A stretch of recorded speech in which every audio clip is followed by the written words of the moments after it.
Hello dear student.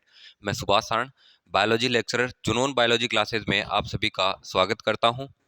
आज अपन discuss करने वाले हैं पीजीआर के बारे में। जो सेकंड पीजीआर मोस्ट इम्पोर्टेंट जो ग्रोथ पीजीआर था उसका डिस्कस कर रहे थे, जिब्रेलिन्स का। ठीक है ना। इससे पहले अपन ने जो डिस्कस किया ऑक्जिन के 2 लेक्चर ऑलरेडी बना दिए हैं। उसको अच्छे से डिस्कस करना है, एनालिसिस करना है। इसके बाद में अपन जिब्रेलिन्स का कर रहे हैं। जिब्रेलिन्स का सेकंड लेक्चर चल रहा है और इसके बाद में अपन डिस्कस करने वाले हैं, अपन बात करें साइटोकाइनिन का, एब्सिक एसिड का, इथाइलिन का, इन सब का डिस्कस करेंगे। जिसमें से आज सेकंड लेक्चर है जिब्रेलिन्स का। जिब्रेलिन्स के अंदर अपन पढ़ने वाले हैं फिजियोलॉजिकल रोल ऑफ जिब्रेलिन। अपन क्या पढ़ेंगे?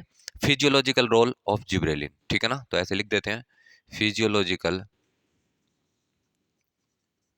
Roles of gibberellin. ठीक है ना, जिब्रेलिन्स। ठीक है। फिजियोलॉजिकल रोल क्या होते हैं जिब्रेलिन्स के, ये डिस्कस करेंगे। जैसे अपने ऑक्जिन के किए थे ना, उसी प्रकार से इसके भी डिस्कस करने वाले हैं। तो सबसे पहला है कि to remove the genetic dwarfism. Mostly ये क्या करता है, जेनेटिक ड्वार्फिज्म को रिमूव करने का काम करता है। कोई भी प्लांट अपन बात करें जेनेटिकली रूप से स्मॉल है, ठीक है ना, उसको लॉन्ग करने का काम भी कौन करता है? जिब्रेलिन करता है। ये मोस्टली जेनेटिक स्ट्रक्चर में लॉन्ग करने का काम नहीं करता। ये क्या करता है, कोई भी प्लांट शॉर्ट है, छोटा प्लांट है, उसको बड़ा करने का काम करता है। इसकी जेनेटिक स्ट्रक्चर में चेंज नहीं करता, ओनली फॉर ये क्या करता है, उसको थोड़ा साइज में बड़ा करने का काम करता है। कौन करता है? कौन करता है? जिब्रेलिन करता है। और जिसमें से कुछ प्लांट्स भी दिए गए हैं, जैसे मटर का दिया गया है, पाइसम स्टाइवम, और अरहर का दिया गया है। इसमें क्या किया जाता है, ये आनुवांशिक रूप से बोनी किस्म होती है। ठीक है ना, बोनी किस्म है। इसको इसकी हाइट बढ़ाने का काम करता है। किसका काम करता है? हाइट इंक्रीज करने का काम करता है। ठीक है ना, हाइट इंक्रीज कर देता है। ठीक है। तो सबसे फर्स्ट जो अपन ने रोल देखा वो to remove the genetic dwarfism. ठीक है ना, जेनेटिक ड्वार्फिज्म को हटाने का काम करता है, जिसमें अपन एग्जांपल लिया है मटर और अरहर का। ठीक है। इसके बाद में सेकंड इसका रोल क्या होता है? इंटरनोड इनलोंगेशन। किसकी बात कर रहे हैं? इंटरनोड इनलोंगेशन की बात कर रहे हैं। इंटरनोड का मीन्स आप जान ही गए होंगे। मान लो ये कोई प्लांट है, ठीक है ना, ये कोई प्लांट है, इसके बीच बीच में ऐसे इंटरनोड बने होते हैं। जैसे आपने गन्ने का प्लांट देखा होगा। किसका प्लांट है? गन्ने का। और इसमें ऐसे बीच बीच में क्या प्रेजेंट होते हैं कि इस प्लांट के स्टेम के अंदर अपन बात करें इंटरनोड बने होते हैं। और इसको ही अपन किस नाम से जानते हैं? इंटरनोड के नाम से जानते हैं। किस नाम से जानते हैं? इंटरनोड। और इसका इनलोंगेशन करवाने का काम करता है। जैसे अपन बात करते हैं ये मोस्टली क्या करता है? इंटरनोड को बढ़ाने का काम कर देता है। ठीक है, पता चला? इसका मतलब क्या किया इसने? इंटरनोड इनलोंगेशन का काम किया। इसके अलावा ये स्टेम इनलोंगेशन का भी फंक्शन करता है। किसका फंक्शन करता है? स्टेम इनलोंगेशन का फंक्शन करने का काम करता है। ठीक है ना।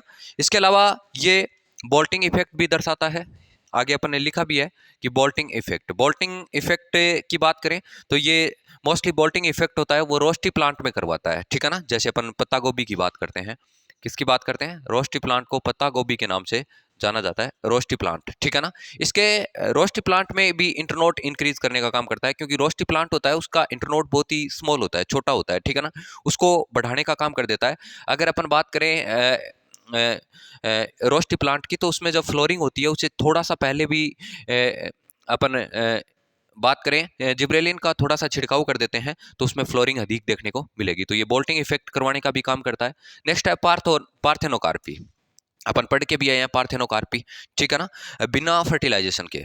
ठीक है ना, बिना फर्टिलाइजेशन के अगर अपन बात करें कोई भी सीड या अपन फ्रूट बना लेते हैं तो उसे पार्थेनोकार्पी कहते हैं। और ये ऑक्सिजन से बेस्ट रहता है।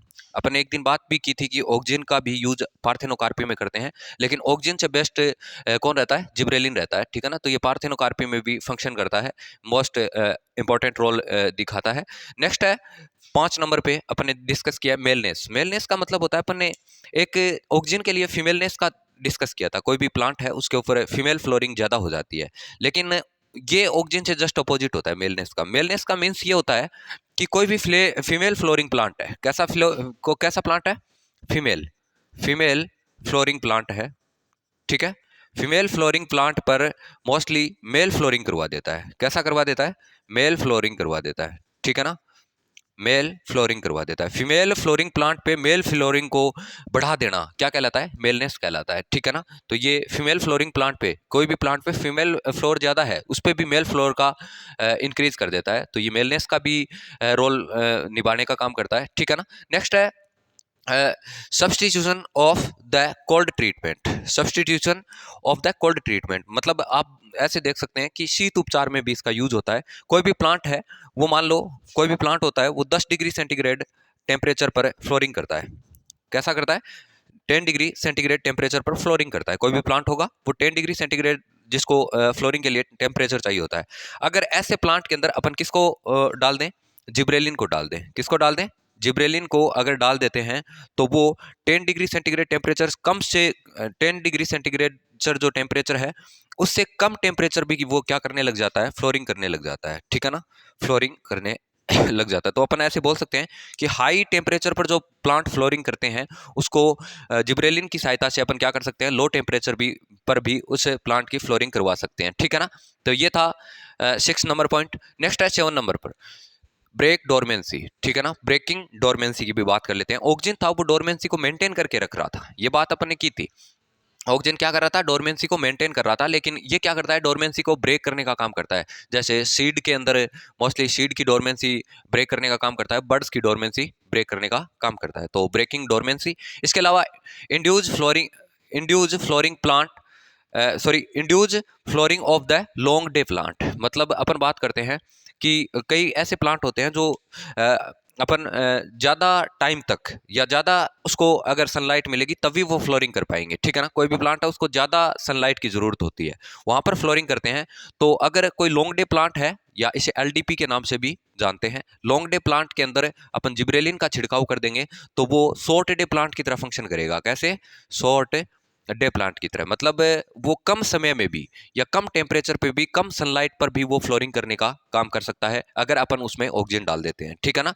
ऐसे बहुत सारे प्लांट होते हैं जो अपन बोल सकते हैं कि ज़्यादा टाइम तक सनलाइट अगर मिले तभी फ्लोरिंग कर पाते हैं, लेकिन ये जिब्रेलिन के छिड़काव से अपन क्या कर सकते हैं? कम टाइम अगर उसको सनलाइट मिल रही है फिर भी वो क्या कर रहे हैं? फ्लोरिंग कर रहे हैं, तो इसका भी काम कर सकते हैं। तो अपन ने लिखा है induce flooring of the long day plant, ठीक है ना। मतलब फ्लोरिंग की जो प्रक्रिया उसको प्रेरित करने का काम करता है लॉन्ग डे प्लांट में, ठीक है।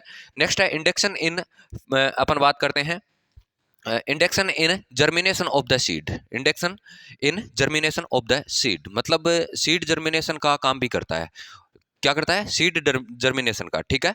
कई ऐसे प्लांट होते हैं जिसमें सीड जर्मिनेट नहीं हो पाता, उसमें सीड जर्मिनेशन का भी काम करते हैं। और इसके अंदर कुछ एंजाइम फंक्शन करते हैं जैसे एमाइलेज एंड प्रोटीएज, इनको एक्टिव करने का काम करता है। एमाइलेज जो यूज होता है वो एल्फा एमाइलेज होता है। कैसा एमाइलेज होता है? एल्फा एमाइलेज, ठीक है ना। एल्फा एमाइलेज जो एंजाइम होता है वो एक्टिव हो जाएगा, जिसकी वजह से उसके अंदर सीड का जर्मिनेशन हो पाएगा। मतलब किसी भी प्लांट में अल्फा एमाइलेज को एक्टिव करने का काम कौन करता है? जिब्रेलिन करता है। और अल्फा एमाइलेज और प्रोटीएज एंजाइम एक्टिव हो गए तो सीड जर्मिनेट हो पाएगा, क्योंकि उसकी जो मेम्ब्रेन होती है या सेल वॉल होती है वो किसकी बनी होती है? इसकी प्रोटीन की बनी होती है। प्रोटीएज एंजाइम को तोड़ने का काम करने का काम करता है, ठीक है ना।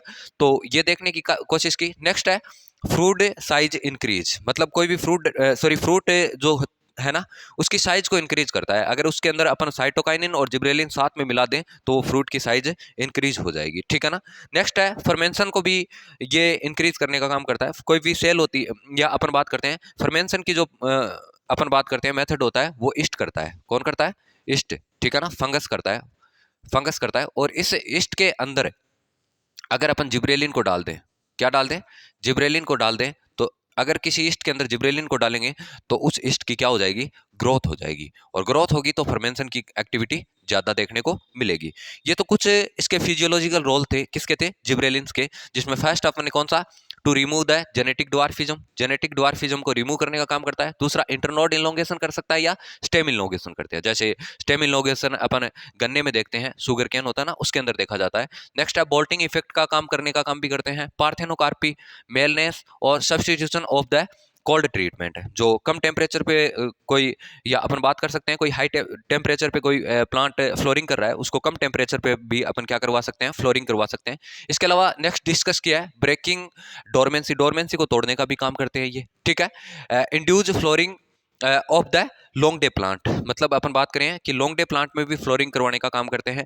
Induction in germination of the seed, seed के जर्मिनेशन में भी ये काम करते हैं, जिसमें एमाइलेज एंजाइम होता है, और एमाइलेज कौन सा, alpha amylase. Fruit size increase करने का काम करते हैं, साइटोकाइनिन और जिब्रेलिन के अमाउंट साथ में डाल दे तो फ्रूट का साइज इंक्रीज हो जाएगा, ठीक है ना। जैसे अपन सेव का देखते हैं, बहुत सारे पहले छोटे सेव आते थे, आजकल बड़े आने लगे, तो इसमें साइटोकाइनिन और जिब्रेलिन को डाल दिया गया है। फर्मेंशन का भी काम करते हैं, कुछ ईस्ट होते हैं, ठीक है ना, जो मोस्टली इंडस्ट्रियल एरिया के अंदर काम में लिए जाते हैं, उसमें फॉर्मेशन का काम किया जाता है, ठीक। जिब्रेलिन को डालेंगे तो ईस्ट की ग्रोथ होगी, ठीक है ना, क्योंकि ये मोस्टली ईस्ट से ही प्राप्त किया गया था, तो फर्मेंशन का भी काम करते हैं। तो ये थे कुछ जिब्रेलिन के कुछ फिजियोलॉजिकल रोल, ठीक है ना। इससे पहले लेक्चर में अपने डिस्कस कर लिया जिब्रेलिन एक्चुअल में क्या होता है, कहाँ पर प्रेजेंट होता है, क्या फंक्शन करता है। आज अपने इसके फिजियोलॉजिकल रोल का डिस्कस किया है, तो उम्मीद करता हूँ ये लेक्चर अच्छे से समझ में आया होगा। Thank you.